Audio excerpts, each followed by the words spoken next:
और गए और आए, चिंता लगी थी यार भैया का चर्चा है, कल रात से ही दिमाग खराब। शाम को रात को गए जगन्नाथ भैया के यहाँ, वहाँ जाकर कह दिए कि भैया डेट देना यही है, ये अपना उसको मिला दिए नंबर। अब जो है चिंता हो गई कि महादेव का काम कैसे होगा। राधे को फोन किए, विमला दीदी को फोन किए, सुशीला दीदी को, इनको दुर्गा दीदी को फोन किए।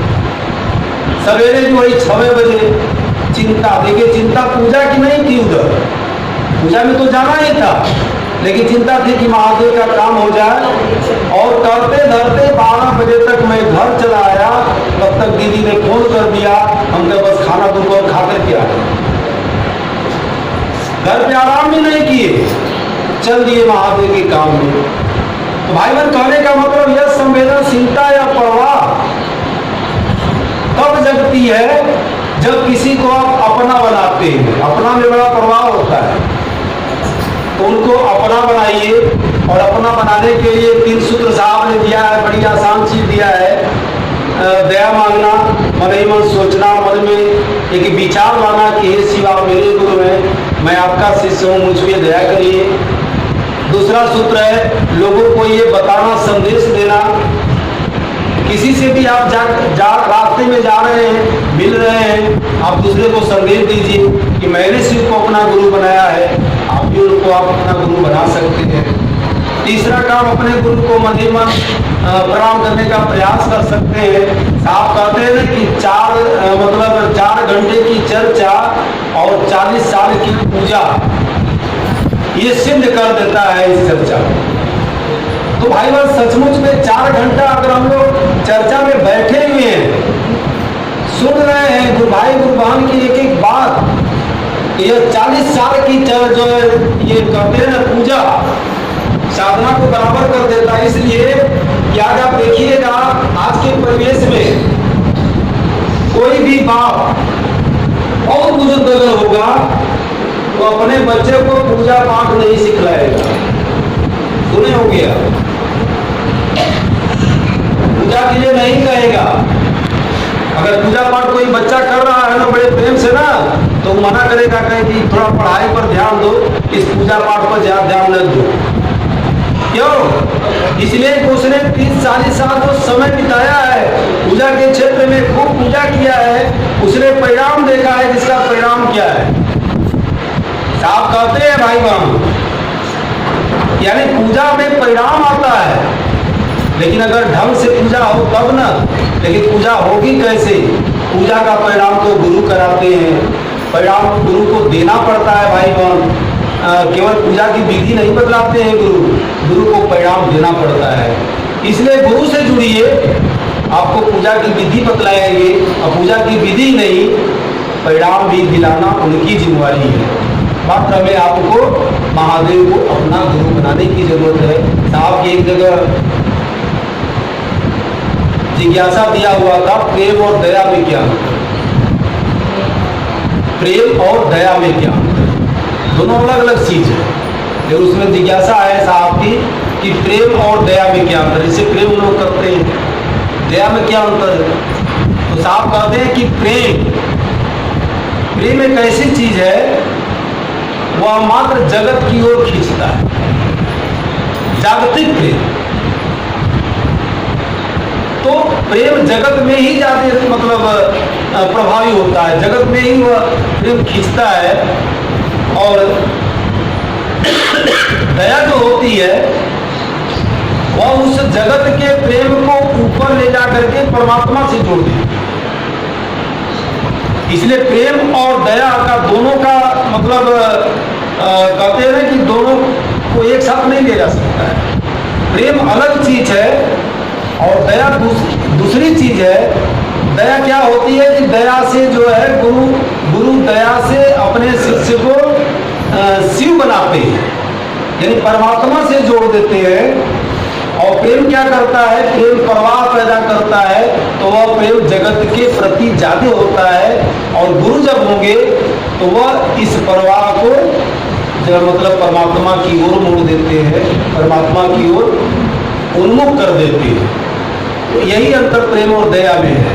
प्रेम में मतलब जगत के प्रति प्रेम होता है, लेकिन दया सिर्फ शिव की ओर होगी, परमात्मा की ओर होगी, महादेव की ओर होगी। और एक जगह ऐसे साहब के पास प्रश्न आया था कि गुरु अहेतु की दया करते हैं तो फिर दया मांगने की जरूरत क्या है।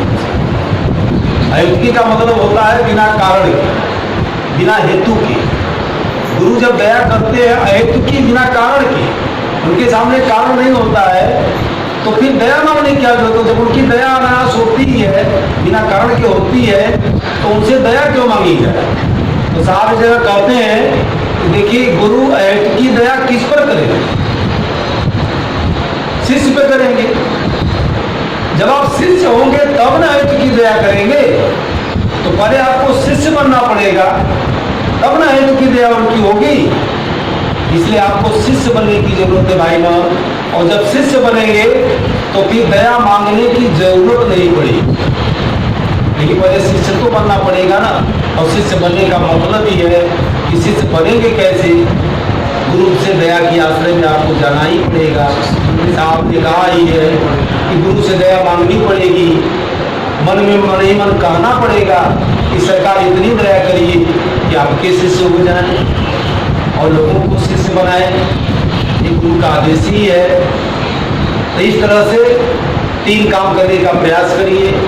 महादेव आपके गुरु होंगे, आप उनके शिष्य होंगे, और आज के परिवेश में भाई बहन महादेव का चेला हो जाना ये बहुत बड़ी बात है भाई, ये बहुत बड़ी उपलब्धि है। और जिन लोगों ने महादेव के, जो लोग महादेव के चेला हुए हैं, उनका पन्ना पलट करके इतिहास देख लीजिए। कितना कठिन कठिन तप करके लोग महादेव के चेला हुए और एक से ख्यातियां लोग अर्जित किए। मच्छिंद्र नाथ, ज्यादा लोग हम लोग नहीं बोलेंगे तो बहुत कुछ है, लेकिन उदाहरण में मच्छिंद्र नाथ महादेव के शिष्य थे। सोना को पकड़ते, किरणों को पकड़ते थे और ठोस हो जाता था, सोना में बदल जाता था सूरज की किरणों। सूरज का किरण वो पकड़ते थे ना, वो ठोस हो जाता, सोना के रूप में बदल जाता। यानी ऐसे शिव के शिष्य थे। और महादेव के ही शिष्य थे ये जो है, क्या नाम है, जो कि संजीवनी विद्या, शुक्राचार्य, जो कि मृत संजीवनी विद्या उन्हें मिली थी। यानी मुर्दा को जिंदा करने की ताकत उनके अंदर थी। महादेव के चेला थे भाई बहन। उनका इतिहास देखिए, कोई 16,000 तपस्या किया, तो कोई 12,000 तपस्या किया, तो कोई 10,000 तपस्या किया, और माँ भवानी ने 4,500 वर्ष तक तपस्या करके महादेव को महादेव से ही माना। तो कहने का मतलब ऐसे से महादेव के शिष्य हुए हैं जो कि अथक प्रयास किए हैं, तब महादेव के शिष्य हुए हैं। आज हमारी आपकी क्या विशाल है। आज सोचिए कि हमारा आपका कितना बड़ा सौभाग्य है कि हम आप करते क्या है, हम लोग किए क्या है, कौन सी पूजा किए हैं, कौन सी उपासना किए हैं, कौन सा काम हम लोगों ने किया है, कुछ नहीं किया है भाई बहन। और आज हमारी आपकी गिनती महादेव के शिष्यों के समकक्ष हो रही है। यानी हम आप डायरेक्ट महादेव के शिष्य हो रहे हैं भाई बहन। ये बहुत बड़ी उपलब्धि है। तो इस उपलब्धि से मुंह मत फेरिए। उन भाई बहनों से विशेष निवेदन प्रार्थना है, लोग अपने घरों में भी अगर सुन रहे हैं, उनके कानों तक आवाज जा रही है, तो भाई बहन ये बहुत बड़ा सौभाग्य है कि महादेव को गुरु बनाने का ये सुअवसर मिला है। तो इस अवसर से न चूके, उनको अपना गुरु बना ले। करना कुछ नहीं है, मात्र इस विचार पे खड़े हो जाइए कि हे महादेव आप मेरे गुरु हैं। और ये विचार खड़ा तभी होगा जब आप ये 3 काम करेंगे, 3 सूत्र का पालन करेंगे। विज्ञान भी साबित किया है, क्रिया करिएगा तो प्रतिक्रिया होगी, और आप क्रिया करिए और प्रतिक्रिया होती है तो मानिए, और नहीं मानते, नहीं अगर होती है तो कोई बात नहीं, भगवान के रूप में आप मानते ही हैं, पूजा करते ही, पूजा करिए, कोई दिक्कत नहीं है। इसलिए भाई बहन यह बात मन में मत सोचिए कि हम पूजा करते हैं या नहीं करते हैं, हम किसकी पूजा करते हैं, किनको गुरु बनाते हैं, ऐसा कोई दिक्कत नहीं है। आप किसी गुरु से जुड़े हैं, किसी की पूजा करते हैं, आप कर सकते हैं, करिए, लेकिन यहाँ सुपर गुरु की बात हो रही है, सबसे बड़े गुरु की बात हो रही है। हम लोग अपने बच्चों को प्राइमरी में भेजते हैं, फिर मिडिल में भेजते हैं, फिर हाई स्कूल में भेजते हैं, फिर डिग्री कॉलेज में भेजते हैं, फिर वहाँ से B.Tech, M.Tech, दुनिया भर का टेक जितना भी कराना हो कराते हैं कि नहीं कराते हैं, बदलते हैं कि नहीं बदलते हैं। हम लोग एक जगह खड़े नहीं रहते हैं, ये तो नहीं करते हैं गदहिया गुरु में लड़का पढ़ी तो पढ़त रही, आगे ना बढ़ी, ऐसा तो नहीं करते हैं। तो बदल सकते हैं भाई बहन, लेकिन बढ़िया गुरु मिल जाए तब, टॉप के गुरु जाकर के मिल जाए, डिग्री कॉलेज वाला, और हर तरह की विद्या सिखा दे, तो आप क्या कहेंगे? आप कहेंगे वाह, ये तो सुपर पावर मिल गए, सुपर गुरु मिल गए, अब इनसे बढ़िया गुरु कहाँ मिलेंगे? ये महादेव सुपर गुरु है भाई बहन, इनसे जुड़ जाइए, सारे गुरु आपके संपर्क में हो जाएंगे। अरे हर क्षेत्र के गुरु आपको क्षेत्र वाइज विद्या सिखाएंगे। मिस्त्री गुरु होगा तो आपको मिस्त्री वाला काम सिखाएगा, हलवाई गुरु मिलेगा तो हलवाई वाला काम सिखाएगा, दर्जी अगर होगा तो दर्जी वाला काम सिखाएगा। लेकिन महादेव जब गुरु हो जाएंगे तो आप दर्जी वाला भी काम सीख लेंगे, मिठाई वाला भी काम सीख लेंगे। दुनिया का ऐसा कोई काम नहीं है जो कि महादेव नहीं जानते हैं। सब कुछ काम उन्हीं से ही निर्गत होता है और उन्हीं पे अंत होता है। इसलिए उनको कहा गया सर्वोच्च गुरु, गुरुओं के सरताज गुरु। उनको अपना गुरु बना लीजिए। जीवन जीने की कला और गुरु सिखलाते हैं, इससे बड़ी चीज हमको आपको क्या मिलेगी? और सबसे बड़ी अनुभूति भी हमारी आपकी यही है भाई बहन।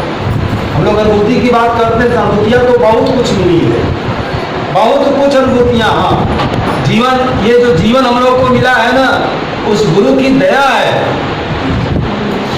उन्हीं की दया हम लोग जी रहे हैं, चल रहे हैं। तो ये सबसे बड़ी अनुभूति है कि महादेव गुरु मिले हैं। इससे बड़ी अनुभूति कोई हो नहीं सकती।